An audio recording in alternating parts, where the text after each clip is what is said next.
All right, we're taking Daniel 7. In the first year of Belshazzar, king of Babylon, Daniel had a dream and visions of his head upon his bed. Then he wrote the dream and told the sum of the matters. Daniel spake and said, I saw in my vision by night, and behold, the four winds of heaven strove upon the great sea. All right, now, wind is an invisible force that affects both land and sea. And it changes the face of the earth. It causes to put the sea into an uproar. But primarily, it is an invisible force on the earth, which is felt but not seen.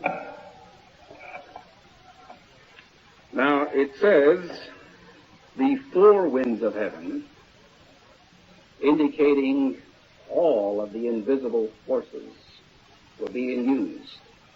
The four winds indicating the four cardinal points of the compass, north, south, east, west, all of them. Now, this represents the invisible forces of the demons. And they strove upon the great sea. In other words, their effect or their force was felt upon the sea. Now, the sea represents the lost masses of humanity, ignorant masses of humanity. And the invisible forces began to mold these masses of humanity and build some kind of a structure. Different types of governments and world powers. Because these world powers were totally ungodly, did not recognize a true God, because they used force, because they frightened the people, because they were altogether unjust, we find that they resemble the true beast.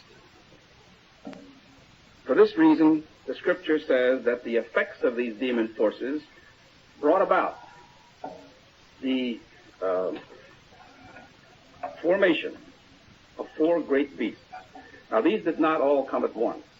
So it says, and four great beasts came up from the sea, diverse or different, one from another. All right, now the first was like a lion and had eagle's wings. Now, the lion is a beast of authority. Now, the one that he's speaking of is Babylon. And for a short period of time, we find that Yahweh called Nebuchadnezzar his servant. Not that he was altogether dealing with a demonized power, but he used Nebuchadnezzar to punish his people because they had really gone astray. And he just removed himself and he let Nebuchadnezzar take over completely. In fact, Jeremiah told them that they should not even fight, but just pay their taxes to Nebuchadnezzar. And he used them to get vengeance on these stubborn, stiff-necked people. So Yahweh gave him authority over his people in the same manner that in these last days he will give the abomination authority over the entire earth. Now it had eagle's wings. An eagle has two wings. The wings support whatever creature possesses these wings. Now, these world powers are supported by tribute. They get most of their tribute or taxes from the nations that they conquer. Now, Babylon was the third world power. Therefore, it got its tribute from Egypt and Assyria. So it got its tribute or taxes from two. So we find it's like a lion. Better put this right in the machine.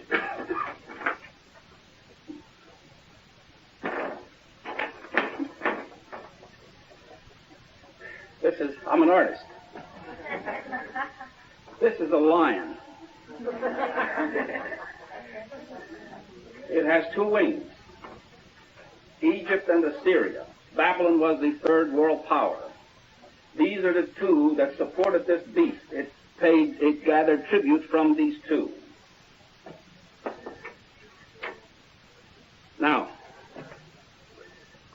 speaks of Babylon. And it continues concerning Babylon. I beheld till the wings thereof were plucked. In other words, the wings were pulled out, and it was lifted up from the earth and made stand upon the feet as a man, and a man's heart was given to it. Well, the reason the wings were plucked is not that it didn't get tribute anymore, but what Yahweh was trying to tell you, it began to resemble a man. All right, now, a man has an understanding heart. This is the difference between a man and a beast. A man's heart was given to it. So it became somewhat like a man. Now, Nebuchadnezzar went mad for 7 years. And we find that at the end of this trial period, he did recognize Yahweh as the Supreme One. This was the only one of the nations, the heathen nations, that was forced to recognize Yahweh. Now this is what he says. He went mad for 7 years, and at the end of 7 years his reason returned to him. And he says, at the same time my reason returned unto me, and for the glory of my kingdom mine honor and brightness returned unto me, and my counselors and my lords sought unto me, and I was established in my kingdom, and excellent majesty was added unto me. Now I, Nebuchadnezzar, praise and extol and honor the King of heaven, all whose works are truth, and his ways judgment, and those that walk in pride he is able to abase. That is Daniel 4:36 and 37. So this means that this beast had a measure of reasoning. It had an understanding heart. Before that it was entirely heathen, and it did not recognize Yahweh at all. In verse 5, and behold another beast, a second like to a bear, and it raised itself on one side, and had 3 ribs in the mouth of it, between the teeth of it. And they said thus unto it, arise, devour much flesh. All right, now the key here is not wings or ribs or anything else. The key is the number 3. Having 3 ribs means that it had conquered or consumed 3 world powers: Egypt, Assyria, and Babylon. Okay? This is the kingdom of the Medes and the Persians. And it had conquered the 3 previous powers. Now, the Medes and the Persians actually were not known for accomplishing that much. Primarily, theirs was a political organization, and it did, like the Bible says, devour much flesh. In other words, it did a lot of destruction. After this, I beheld, and lo, another like a leopard. Now, a leopard is very cunning, sly, untrustworthy. It cannot change its spots. Now, the Greeks were famous for being very cunning. In fact, the Romans said, never trust a Greek. They had been fooled many times. We all know the story of the Trojan horse, where they built this monstrous horse, and it was filled with soldiers. And they couldn't get in the city, but they pushed the horse inside, and the soldiers got in. And they came out and took the city. Now, this was very tricky. So this is the characteristic of this world power. And this one which had upon the back of it 4 wings of a fowl. Okay, now you see the number increases. Here it is with 4 wings. Egypt, Assyria, Babylon, and Medo-Persia. So this is the 5th world power. It had conquered 4. And it said the beast had also 4 heads, and dominion was given to it.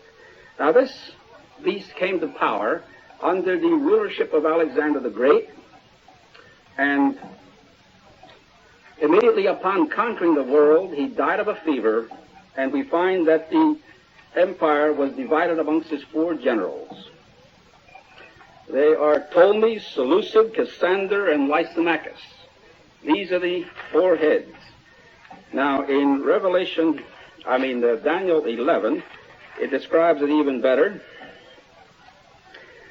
It says, Daniel 11:3, and a mighty king shall stand up that shall rule with great dominion and do according to his will. And when he shall stand up, his kingdom shall be broken. In other words, as soon as he conquered, he collapsed, because he died of a fever when he was 33 years of age. Kingdom shall be broken and shall be divided toward the four winds of heaven, and not to his posterity, nor according to his dominion which he ruled. For his kingdom shall be plucked up even for others besides those. In other words, it didn't go to any member of his family, and it was divided in the four winds of heaven, meaning in four directions. So this symbolizes the four heads.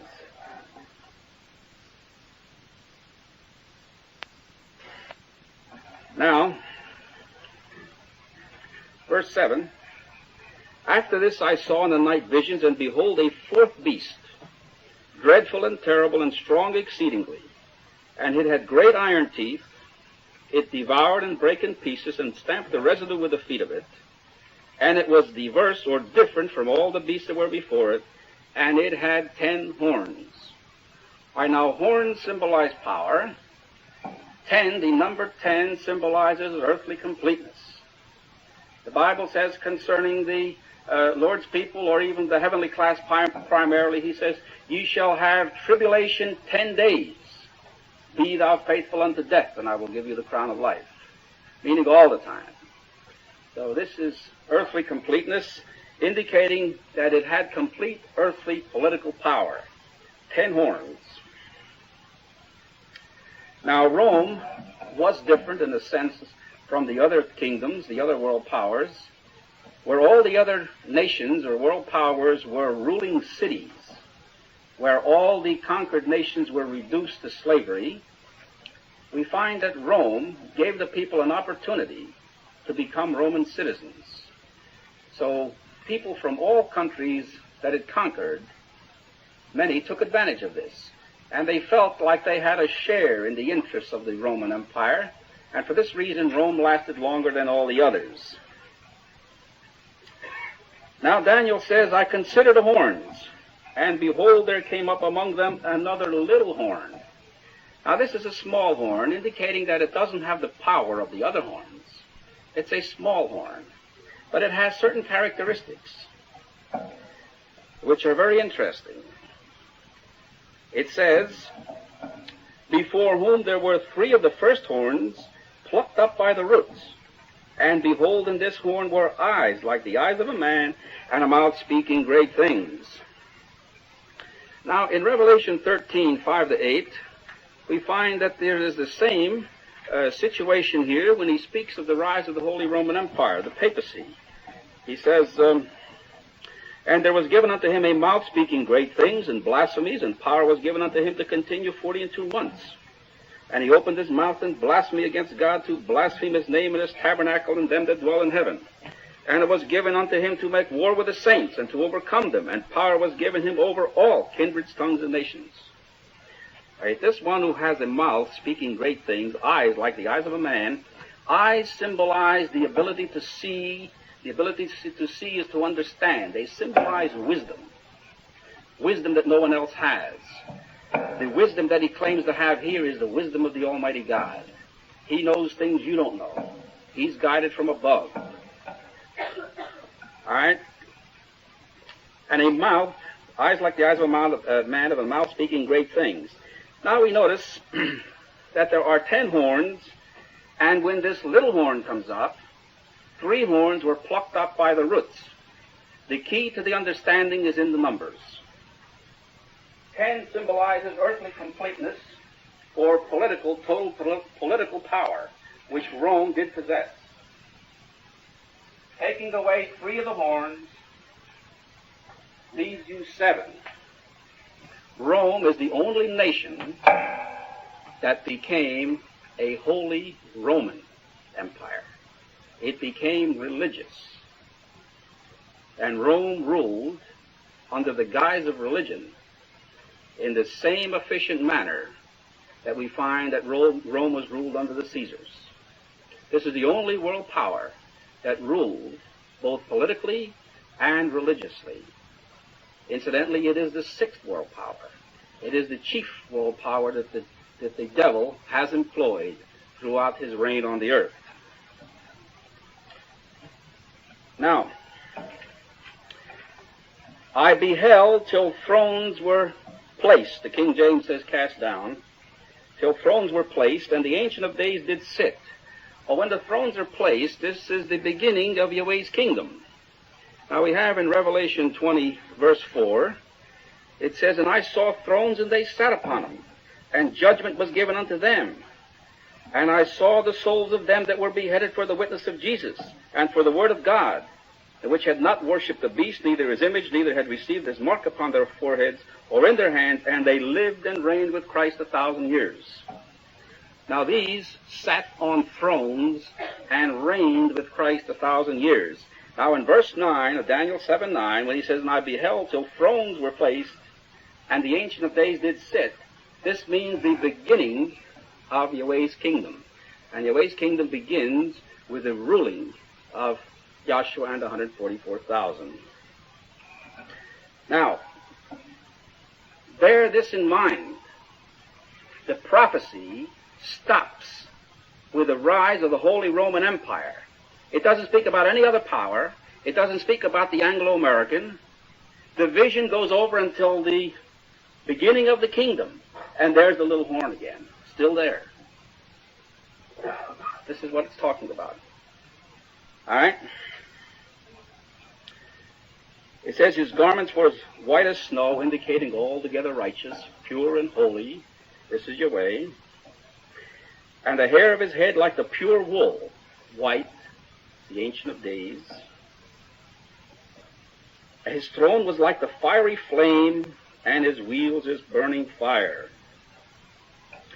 Okay, now the throne being like a fiery flame would indicate that it radiates light. Fire symbolizes light. He is surrounded with light. He is light himself. His wheels as burning fire. The wheels indicate the progress that Yahweh makes. And the burning or consuming fire is what it really refers to. As Yahweh makes progress in the devil's organization, he begins to consume all wickedness. Now in Deuteronomy 4:34, it has this to say.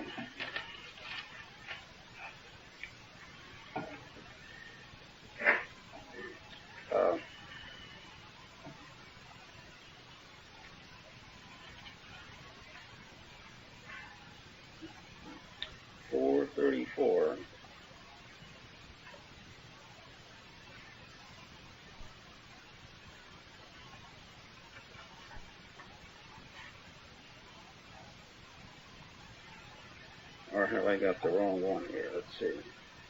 4:24. Okay. It says, For the Lord thy God is a consuming fire, even a jealous God. And in Deuteronomy 9:3, he has this to say. Understand therefore this day that the Lord thy God is he which goeth over before you. In other words, he leads you. As a consuming fire, he shall destroy them, and he shall bring them down before thy face. So shalt thou drive out and destroy them quickly, as the Lord hath said unto thee. Okay, now this means that Yahweh makes progress as he moves forward in the vindication of his holy name, and he exposes and consumes and destroys all wickedness until the earth is completely cleansed of wickedness.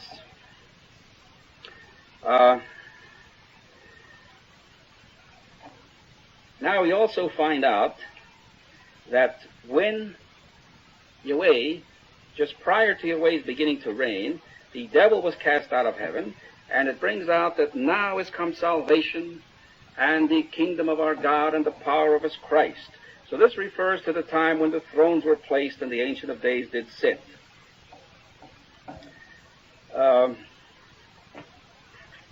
All right, now in verse 10 it says, A fiery stream issued and came forth from before him. Thousands ministered unto him. All right, now this stream, it's like a stream or a river. Now it's the same thing, that's similar to the stream of truth that proceeds out of the throne. We have Revelation 22. And he showed me a pure river of water of life, clear as crystal, proceeding out of the throne of God and of the Lamb. Now this is a fiery stream or an illuminating stream. In other words, a stream of light, of understanding, the same as the pure rivers of water, because it's neither water nor is it fire. Again, Yahweh says, man shall not live by bread alone, but by every word that proceeds out of the mouth of God. In other words, he'll live from understanding, or through understanding. Now, fiery stream issued and came forth from before him. Thousands ministered unto him, and 10,000 times 10,000 stood before him. This indicates the myriads and myriads, or the innumerable hosts that surround Yahweh in the heavens. The judgment was set, and the books were opened. All right, the judgment, or the time to judge this wicked organization, had now come. Now you notice, it mentions the little horn coming up. It doesn't mention any other world power. It just takes the vision and propels it into the future. And I beheld till thrones were placed. When these thrones are placed, then is the time to judge. I beheld then, because of the voice of the great words which the horn spake, I beheld even till the beast was slain, and his body destroyed and given to the burning fire, or the burning flame. In other words, because of the great words, or the great claims made by this horn, which is actually the papacy, claiming to be the vicegerent of Christ, God put him here. He represents Christ. He has the authority to rule the world. He is infallible. He sits on the throne of Peter. There should be no other religion. He is the one. And he has the authority to rule the world and to bring in everlasting peace. They did this before during the Holy Roman Empire, and they want to do it again. And they did never recognize the Treaty of Westphalia, where the Protestants broke away from the Catholics. They were always considered heretics, those who broke away from the true church, the true religion. The desire of the Catholic Church, the Catholic hierarchy, is to regain again the position that it once had, and it will for a short time.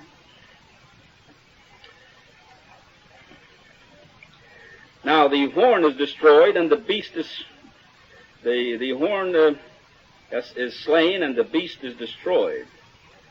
All right, indicating that the horn is actually guiding the beast. Now it says, as concerning the rest of the beasts, they had their dominion taken away, yet their lives were prolonged for a season and a time. Well, where were the rest of the beasts? Now this is very tricky. Yahweh says, with stammering lips and another tongue will I speak to this people, that they may trip, fall, and be captured. These other beasts weren't here at this time. This is in the last days. There's no Egypt or Babylon or Syria or Medo-Persia or any of these. What is left? What he's referring to here is the abomination of desolation. And this is made by one world and one government under one religious head. That when the horn is slain, that which remains are the political nations. The rest of the beasts endure for a time and a season. A time is a year. A season is 3 months. The rest of the beasts endure for 15 months after the Pope goes down. So you see, it is these political beasts which judge the whore. They don't go down right away. He says very plainly in Revelation 17 that these 10 kings shall hate the whore. I'll read it to you. And the 10 horns which thou sawest upon the beast, or all of them, these shall hate the whore, and shall make her desolate and naked, and shall eat her flesh and burn her with fire. So, this is what happens to the little horn.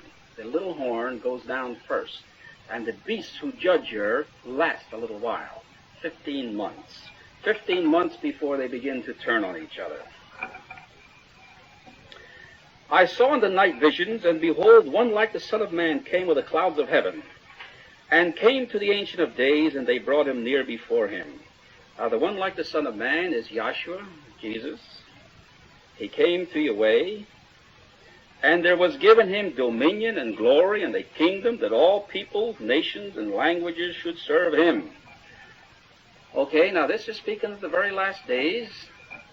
And when this abomination goes down, then the kingdom is given entirely over to Yahshua without interference from these wicked organizations, and he takes over the entire rulership of the earth.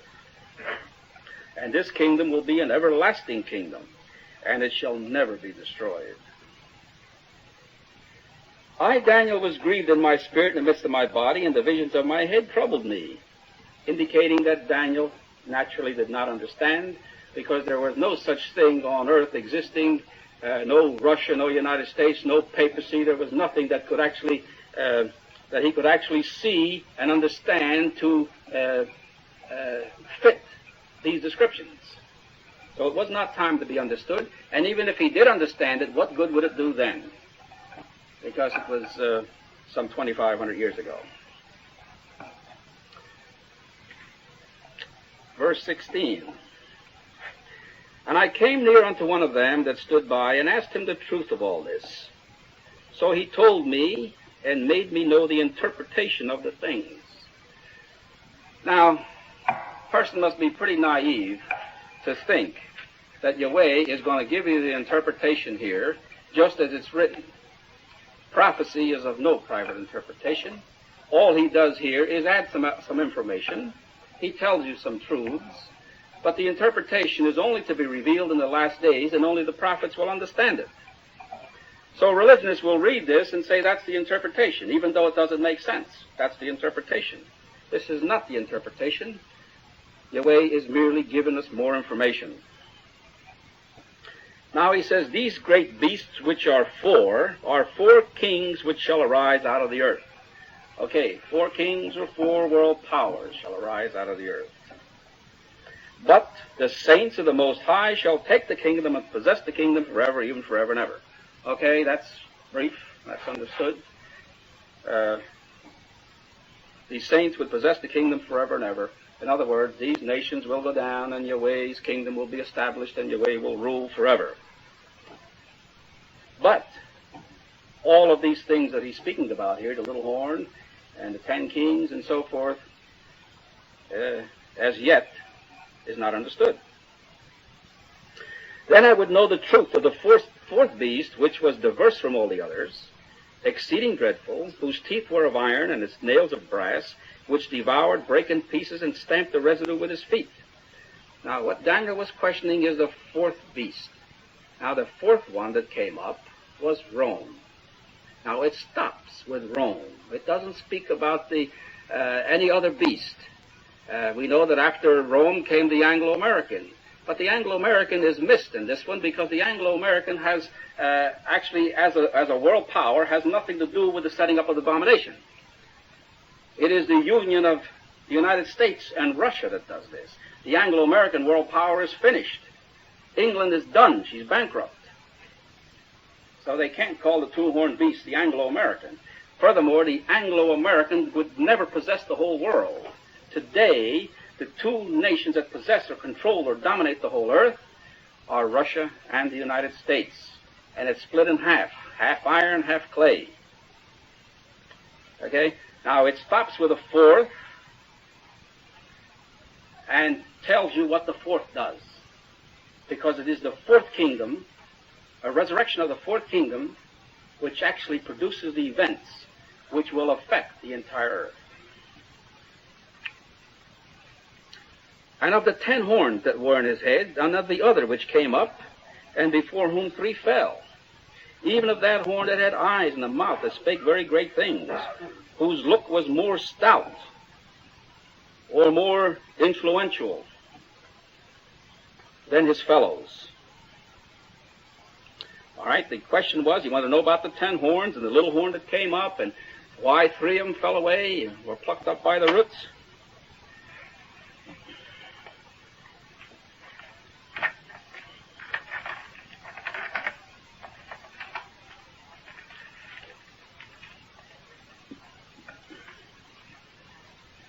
Now it says, I beheld, and the same horn made war with the saints and prevailed against them. Now, this is not the Anglo-American. This is that little horn. This is that religious horn that comes up in Rome. This is when Rome turns religious. Now, this little horn we find is in the last days, comes up again in the last days and makes war with the saints. Now, Revelation 13:7 says, "And it was given unto him to make war with the saints and to overcome them, and power was given him over all kindreds, tongues, and nations." And this is the one that lasts for 42 months. All right? He continued 42 months. Now, Daniel is asking these questions. In verse 22, he says, "He prevailed against them until the Ancient of Days came, and judgment was given to the saints of the Most High, and the time came that the saints possessed the kingdom." All right? These are all questions. Thus he said, "The fourth beast shall be the fourth kingdom upon earth, which shall be diverse or different from all kingdoms, and shall devour the whole earth, and shall tread it down and break it in pieces." Now, why is this fourth beast so important? Because it is the fourth beast, it is Rome, that is here in the last days and takes over the entire earth, shall trample the whole earth. Now, we don't care what happened in the time of Rome. There was no time for the kingdom. It doesn't affect the people in the last days, but these prophecies have to do with the last days. So here's a government, a kingdom that is going to trample the whole earth. All right. Let's see here. Now, Revelation 17:11 says, "And the beast that was." Now, this is Rome, and is not, even he is the eighth, and is one of the seven, and goeth into perdition. Okay, now we have 7 world powers: Egypt, Assyria, Babylon, Medo-Persia, Greece, Rome, the Anglo-American. Okay, and the abomination of desolation makes up the 8th. And it'll devour the whole earth, take in the whole earth. Who is like unto the beast? Who can make war with him? One world, one government, where the whore rides the beast, where religion pulls the reins, where the Pope becomes temporal ruler as he was during the time of the Holy Roman Empire. The 8th is one of the 7.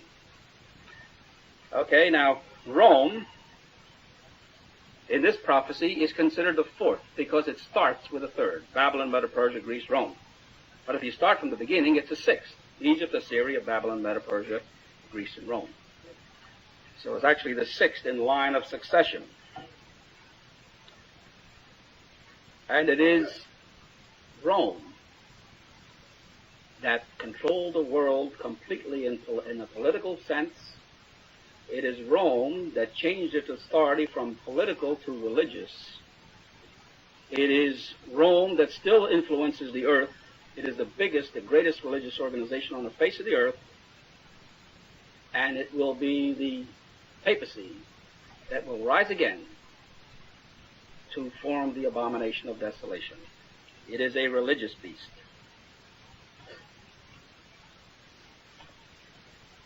All right, now 24 says, "And the 10 horns, out of this kingdom are 10 kings that shall arise, and another shall arise after them, and he shall be diverse from the first, and he shall subdue 3 kings."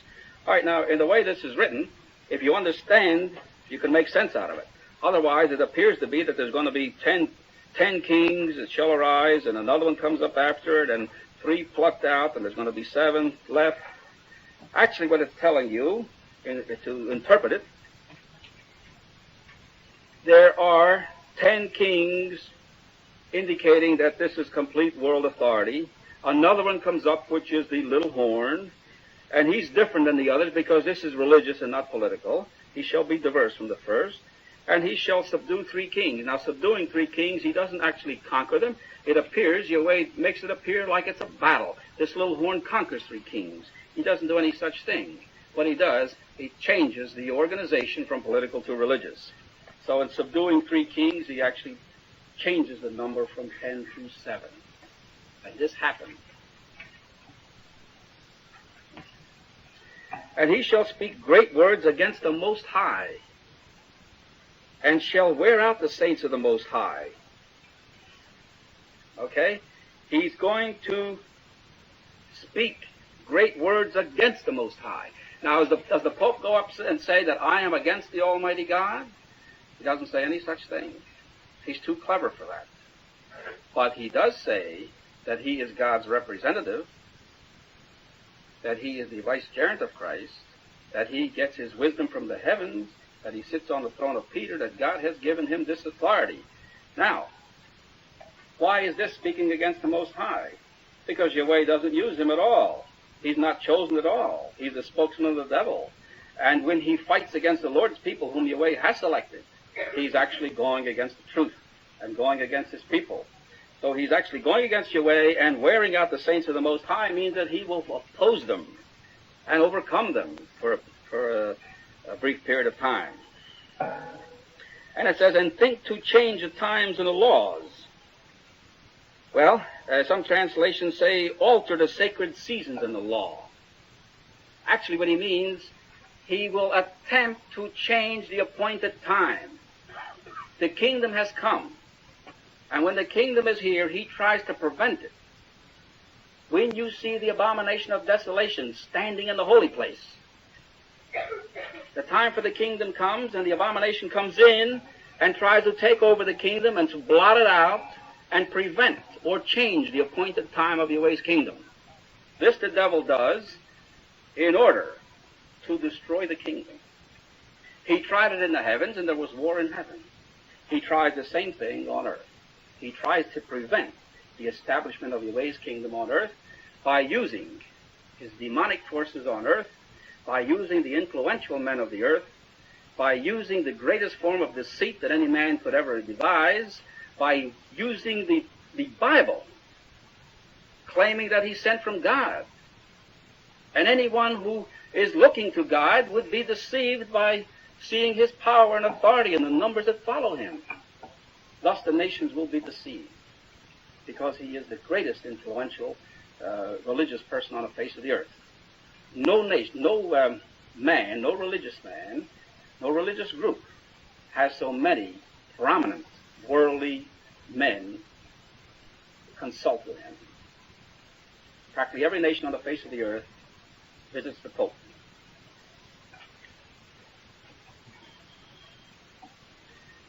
And they shall be given into his hand until a times and the dividing of time. A year, 2 years and a half, 3.5 years, 1,290 days, 42 months. This is the time that he conquers the Lord's people completely. But the judgment shall sit, and they shall take away his dominion to consume and to destroy it unto the end. Okay, the promise of Yahweh is that when this abomination comes over and takes over the entire earth and silences the Lord's people, he's only going to last 42 months. Why? For a lot of reasons. First thing, he doesn't have the wisdom to control the system, to run a righteous system. He is dealing with corrupt characters who wouldn't be satisfied with justice anyhow. He is joining hands with natural enemies. Russia is a natural enemy of the United States. Russia is a natural enemy of Catholicism. Catholicism is a natural enemy of the United States. They're all enemies. The two systems are as different as day and night. Religion, the Catholic religion, is not honored by Russia. Churches were destroyed. This country is a Protestant country. It broke away from Catholicism. So you see, they have really nothing in common. But they are the three big shots of the earth, and if they join together, they can take over the whole earth. And this they do. It's a gamble. It's a move of desperation. And it will fail completely. the Pope, endeavoring to sit as judge and solve the disputes of the earth, is going to make one enemy after another until they all hate him. It's like a woman that runs from man to man until they all hate her, all leave her. No one wants her. This is why it is the great whore.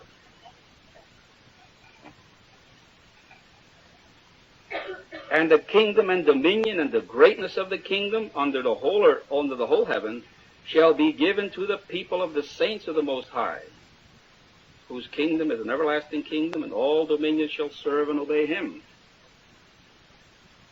All right, now we're living in these last days. We're living at a time when the world powers are maneuvering to form this abomination of desolation. Some of you people in here have read, some of you have seen in the news, where they're really seriously talking about one world, common market, because only by uniting, do they say, can we survive. You have seen that, haven't you, Dan? He's seen it.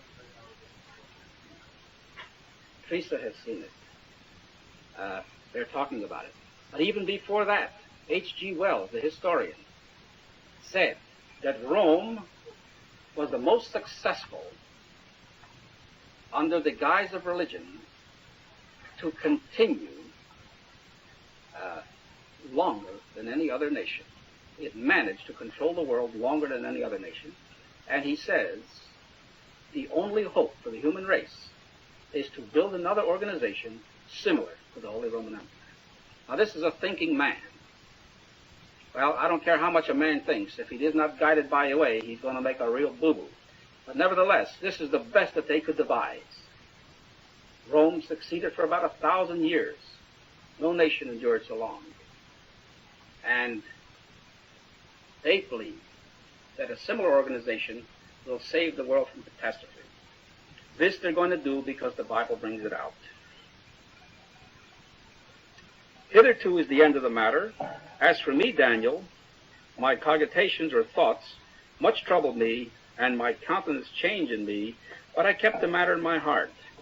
Indicating that Daniel was troubled. Why was he troubled? Because he didn't understand it. It wasn't time to be understood. Daniel is back. He now understands it. Wherever he is, we'll find him. The way we'll bring him to us. The time for him to receive the blessing of the understanding is now. At that time, it was not time. All right, are there any questions on the study?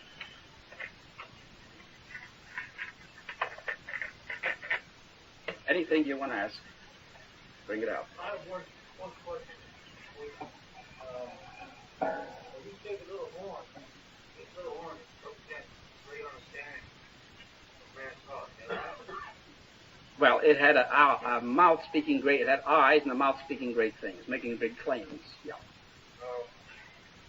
Like that, we're going to a club, which we still do. And then, because I beheld the horn was cast down, and the anthem of day 50 was drummed with whitish snow, and the hair was heavy with pure wool, and thrown up with the body time of the floor, and burning fire.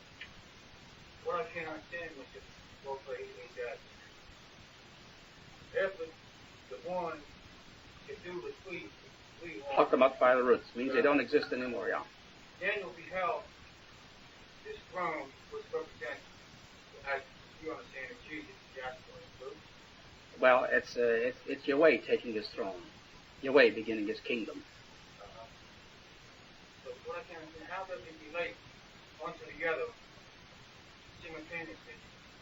When it does happen, how does it relate from one to the other? You mean, you see the little horn come up, and the Catholic Church come up, and all of a sudden he says, I beheld till thrones were placed. Is that what you want to bring out? Yeah. Okay. The Holy Roman Empire